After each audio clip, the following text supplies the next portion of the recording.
ചുരുക്കത്തിൽ ഞാൻ പറയുന്നത് പ്രാമാണികമായി ചിന്തിക്കുമ്പോൾ വിശുദ്ധ ഖുർആനിനെയും സുന്നത്തിനെയും ദുർവ്യാഖ്യാനിക്കുന്നു എന്നല്ല, കളവുകൾ യഥേഷ്ടം പറഞ്ഞു. ഖുർആന്റെ പേരിൽ ഹദീസിന്റെ പേരിൽ കളവ് പറയുന്ന ഒരു പ്രസ്ഥാനമാണ്.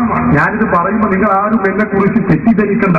ഹബീബ് മുഹമ്മദ് റസൂലുള്ളാഹി സ്വല്ലല്ലാഹു അലൈഹി വസല്ലം തങ്ങൾ പഠിപ്പിച്ചത് കാണാം. യഖൂലു ഫീ ആഖിരിൽ സമാനി ദജ്ജാലൂന കദ്ദാബൂൻ. ഈ സമുദായത്തിൽ അവസാന നാളുകളിൽ കള്ളം അമിതമായി പറയുന്ന ഒരു വിഭാഗം ആളുകൾ വരും. എന്താണ് അവരുടെ പ്രത്യേകത? ദജ്ജാലൂന, അവർ ദജ്ജാലുകളാണ്. കദ്ദാബൂന, അങ്ങേയറ്റം കളവ് പറയുന്നവരാണ്. നിങ്ങളും നിങ്ങളെ പിതാക്കളും കേട്ട് കേൾവിയില്ലാത്ത പുതിയ പുതിയ ആശയങ്ങളാണ് അവർ കൊണ്ടുവരിക. അവർ നിങ്ങളെ പിഴപ്പിക്കുന്നത് നിങ്ങൾ സൂക്ഷിക്കണം. അവരെ നിങ്ങൾ സൂക്ഷിക്കണമെന്ന് ഹബീബ് മുഹമ്മദ് റസൂലുള്ളാഹി അല്ലാഹുവിന്റെ റസൂല് പഠിപ്പിച്ചതാണ്. അത് അക്ഷരം പതി പുലർത്തിക്കൊണ്ടല്ലേ ഈ പ്രമാണങ്ങളെ നിർവ്യാഖ്യാനം ചെയ്യുന്നത്. മാത്രവുമല്ല, ഇതേതാണ് പുസ്തകം എന്നറിയോ നിങ്ങൾ? മുജാഹിദിന്റെ തീവ്രത ഇല്ലാത്തത് കൊണ്ട്, നിലവിലുള്ള പ്രസിദ്ധീകരണം തീവ്രത കുറഞ്ഞതുകൊണ്ട് കൂടുതൽ തീവ്രതയോടെ പ്രസിദ്ധീകരിക്കേണ്ട ഇസ്ലാഹി മാസിക. ആ ഇസ്ലാഹി മാസിക അവരുടെ എറണാകുളം സമ്മേളന സ്പെഷ്യൽ പതിപ്പ് അതിലിറക്കിയത അനുഭവങ്ങളിലൂടെ എൻ അബ്ദുറഹിമാൻ എന്ന് പറയുന്ന ഒരു മുജാഹിദിന്റെ ഫോട്ടോ ഉണ്ട്, നേതാവാണ്. അവന്റെ അനുഭവം പറയുകയാണ്. എന്താ ഞാൻ പറയുന്നത്? പ്രമാണങ്ങളുടെ പേരിൽ കളവ് പറയുമെന്ന് ഞാൻ വെറുതെ പറയുന്നതല്ല, ഞാൻ തെളിയിക്കുകയാണ്. മുജാഹിദുകൾ നിങ്ങൾ കേട്ടിട്ടുണ്ടോ? നമ്മൾ പലരും കുട്ടികൾ ഓണത്തിന്റെ പേരിൽ, പെരുന്നാളിന്റെ പേരിൽ പല കളി നടത്താറുണ്ട്, പല മത്സരം നടത്താറുണ്ട്. ഓട്ട മത്സരം നടത്താറുണ്ട്, അപ്പായാണ് തീറ്റ മത്സരം നടത്താറുണ്ട്, പലരും നടത്താറുണ്ട്. എന്നാൽ കളവ് പറയൽ മത്സരം എന്ന് പറയുന്നത് മത്സരങ്ങൾ കേട്ടിട്ടുണ്ടോ? അപ്പൊ കേട്ടോളൂ.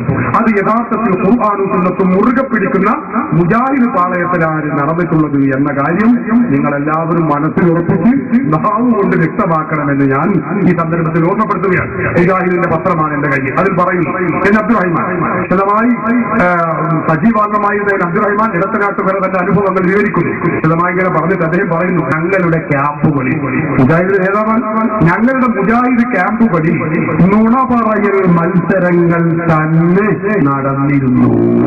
ഇത് സുന്നി വോയിസല്ല, ഇസാനല്ല, സുന്നത്തല്ല, സുന്നികളെ പ്രസിദ്ധീകരണമല്ല, സാക്ഷാൽ മുജാഹിദിന്റെ തീവ്രവാദ മാസികയാണ്.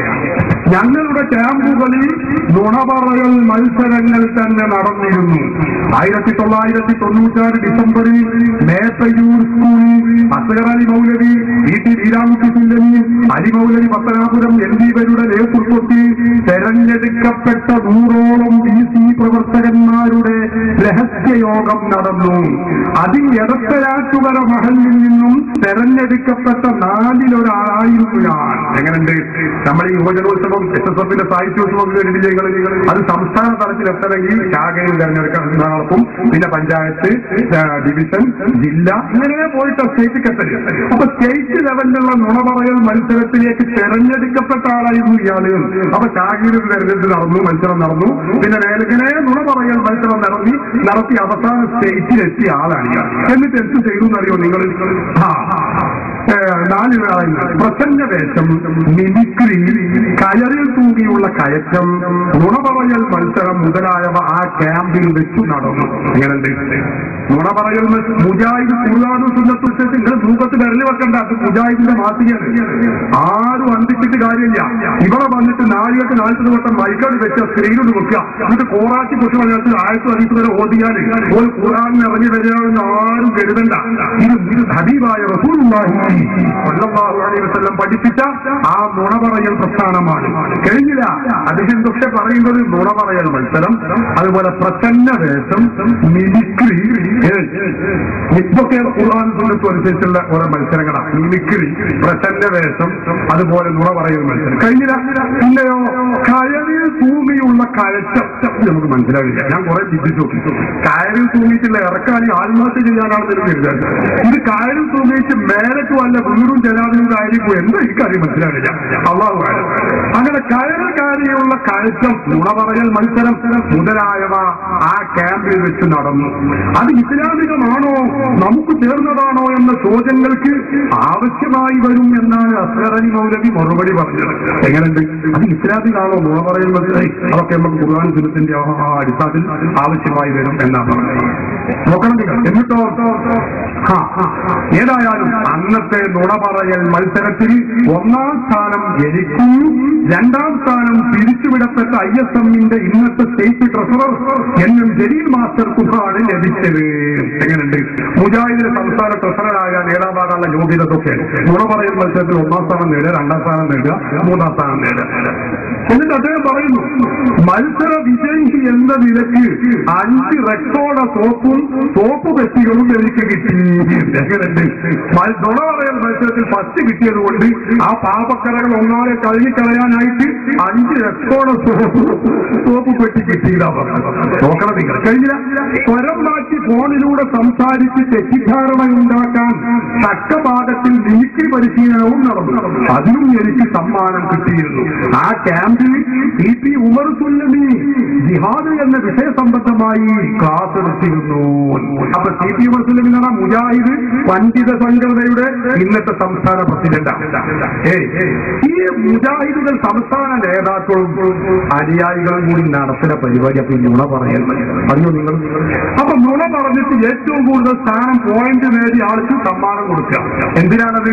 സുന്നികളുടെ പേരില്, ഖുർആന്റെ പേരില്, ഹദീസിന്റെ പേരിൽ നുണ കൂടുതൽ പറയാനുള്ള താല്പര്യം ഉണ്ടാക്കി തീർക്കുക. അതുകൊണ്ടാണ് ഞാൻ പറയുന്നത്, വഹാബികൾ ഇവിടെ ഖുർആനും സുന്നത്തും ദുർവ്യാഖ്യാനിക്കുന്നവരാണ്. ഖുർആനിന്റെയും സുന്നത്തിന്റെയും പേരിൽ ഏകദേശം നുണകൾ, കളവുകൾ മാത്രം പറഞ്ഞ് പരിചയമുള്ളവരാണ്. ഇതിലാരും സംഘിക്കേണ്ടതില്ല. അതുകൊണ്ടാണ് ബൈക്കിൽ യാത്ര ചെയ്യുന്നതിന് ഒരു കുഴപ്പമില്ല, 24 മണിക്കൂറിനുള്ളിൽ എത്തിച്ചേർന്നുള്ള വ്യവസ്ഥ മാത്രമേ ഉള്ളൂ എന്ന് പറയാനുള്ള കാലം. ഇതൊക്കെ കേൾക്കുമ്പോൾ ഇസ്ലാമികമായി അത്ര ബോധമില്ലാത്ത ഒരാള്, ഒരു ചെറുപ്പക്കാരൻ ഈ പ്രസ്ഥാനത്തിൽ കൂടിയാൽ ഇങ്ങനെയൊക്കെയുള്ള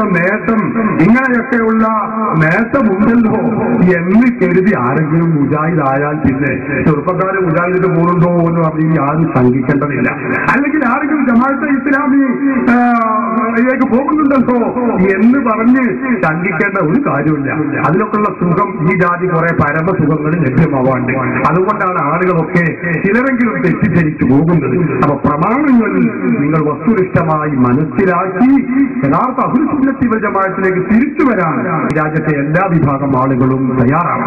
അതിനുള്ള അവസരമാണ് ഇതുപോലുള്ള മുഖാമുഖങ്ങൾ. അപ്പൊ പുറത്തിരുന്ന് അത് ഓരോ പരിപാടിയാണെന്ന് ആരും പറയണ്ട. ഞങ്ങളുടെ സുതാര്യമായ രീതിയാണ്. ഇത്ര ധൈര്യത്തിനും തന്റേടത്തിനും അത് ഞങ്ങളുടെ വിവരം കൊണ്ടല്ല. നിങ്ങൾ മനസ്സിലാക്കണം. നമ്മൾ വലിയ വിവരസ്ഥന്മാരാണെന്ന് ആരും എഴുതണ്ട. ഞങ്ങൾ വളരെ പാവപ്പെട്ട, ഞങ്ങൾ വലിയ ഉസ്താദന്മാരുടെയും അവരുടെയൊക്കെ ചെറിയ ശിഷ്യന്മാരല്ല. ഞങ്ങളെ മുതിർന്നവർ എത്ര ആളുകളുണ്ട് നമ്മളെ അഹ്ലുൽ സുന്നയുടെ രംഗത്ത് അറിയും. പക്ഷെ എന്നാലും മുജാഹിദ് അള്ളാഹുവിന്റെ തൗഫീഖ് കൊണ്ട് എന്ത് ചോദ്യം ചോദിച്ചാലും, അവരുടെ ആശയപരമായ ഏത് ചോദ്യം ചോദിച്ചാലും അത് തകർക്കാനും അത് മറുപടി പറയാനും ഞങ്ങൾക്ക് കഴിയും. യാതൊരു സംശയമില്ല. അത് ഞങ്ങളുടെ വിവരം കൊണ്ടല്ല, മുജാഹിദിന് വിവരം ഇല്ലാത്തത് കൊണ്ടാണ്. നിങ്ങൾ അത് മനസ്സിലാക്കണം. അത് ഞങ്ങളുടെ വംശാഹാരം കൊണ്ടല്ല. മുജാഹിദ് അത്രമേ ദുർബലമാണ്, സാമാജികമായി വളരെ സഹതാപം അറിയിക്കുന്ന വിഭാഗമാണ്. അതുകൊണ്ടാണ് ഞാൻ പറയുന്നത്, ഇങ്ങനെ ഒരു വേദി ഞങ്ങൾ വീരവാദം മുഴക്കില്ല. ധൈര്യമുണ്ടോ ഇവിടുത്തെ മുജാഹിദുകൾക്ക്? അല്ലെങ്കിൽ ജമാഅത്തെ ഇസ്ലാമിക്ക് ധൈര്യമുണ്ടോ? ഇങ്ങനെ ഒരു വേദി പരസ്യമായി സംഘടിപ്പിച്ചിട്ട് കൂട്ടിലങ്ങാതെ ഇതേ വേദി ഇതേ സ്ഥലത്ത് തുറന്ന ഒരു പരിപാടി, എന്നിട്ട് സുന്നികളെ നിങ്ങൾ സംശയമുണ്ടെങ്കിൽ ചോദിച്ചോളൂ എന്ന് പറയാൻ ആർത്തമുള്ള, ആർജവമുള്ള മുജാഹിദ് 2 വിഭാഗമുണ്ടെങ്കിൽ 2 വിഭാഗവും ജമാഅത്തെ ഇസ്ലാമി ഇവിടെ തയ്യാറാണോ? കാണിച്ചു തരാനും അതിനൊരു പരിപാടി സംഘടിപ്പിക്കാനും അവർ തയ്യാറാണോ? ഞാൻ നിങ്ങളെ സന്തോഷപൂർവ്വം സ്വാഗതം ചെയ്യുകയാണ്. കഴിയില്ല നിങ്ങൾക്കത്. ഞങ്ങളാരും ചോദിക്കാൻ വരില്ല. അത് പോയിട്ട് നിങ്ങൾ വരും വേണ്ട.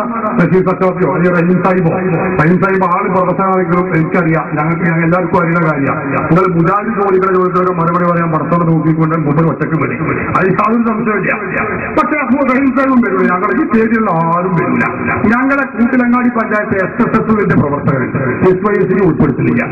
ചെറിയ കുട്ടികൾ SSFന്റെ പ്രവർത്തകർക്ക് മാത്രം അവർ തന്നെ മാത്രം ചോദിച്ചുകൊണ്ട് നിങ്ങളുടെ ആശയങ്ങൾ ശരിയല്ല എന്ന് സ്ഥാപിക്കാൻ ഞങ്ങൾ തയ്യാറാണ്.